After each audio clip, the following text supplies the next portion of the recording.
Drama serial माँ की अगली किस्त में हम देखेंगे कि जब से बतूल को पता चला है कि ज़रियून का रिश्ता राहा से पक्का हो चुका है और उन दोनों की जल्द ही शादी होने वाली है, वो बहुत ज़्यादा परेशान हो जाती है। यहाँ तक कि वो बहुत ज़्यादा रो रही होती है। उसे ये कबूल नहीं होता कि ज़रियून की शादी उसके अलावा किसी और से हो।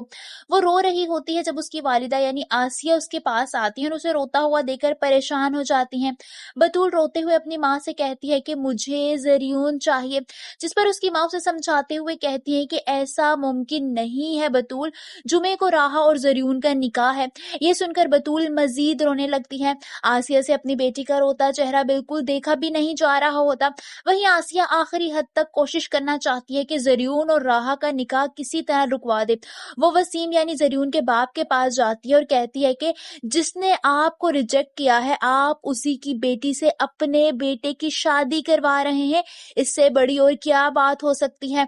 यानी वो वसीम साहब को तारा के खिलाफ कर रही होती है ताकि किसी तरह से ये निकाह रुक जाए, मगर वसीम साहब ने फैसला कर लिया होता है कि वो राहा और ज़रियून की शादी हर हाल में करवा के ही रहेंगे। वहीं दूसरी तरफ बतूल बाहर बैठी एक बार फिर रो रही होती है जब ज़रियून उसके पास आता है।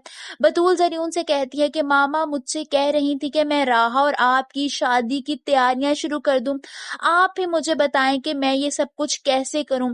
ज़रियून आगे से खामोश होता है, वो कुछ भी नहीं बोलता क्योंकि बतूल के सामने वो मजबूर बनने का ड्रामा कर रहा होता है कि उसकी शादी राहा से जबरदस्ती हो रही है और उसकी मर्जी इस शादी में बिल्कुल भी शामिल नहीं है, मगर अंदर ही अंदर वो हर हाल में राहा से शादी करने के लिए बहुत ज्यादा बेचैन होता है।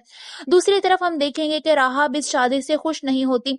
तारा यानी राहा की वालिदा उसके पास आती हैं और उससे बात करते हुए कहती हैं कि जुमे को तुम्हारा और ज़रियून का निकाह है, मैं चाहती हूँ कि तुम हमेशा खुश रहो। जिस पर राहा रोते हुए अपनी माँ से कहती है कि मुझे ये निकाह नहीं करना।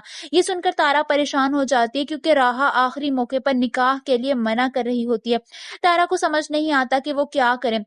आप सबको क्या लगता है, क्या तारीख एक बार फिर अपना आप दोहराएगी और तारा की तरह ऐन मौके पर राहा भी निकाह करने से इनकार कर देगी सिर्फ और सिर्फ अरमान की वजह से? कमेंट्स में अपनी राय का इजहार जरूर कीजिए।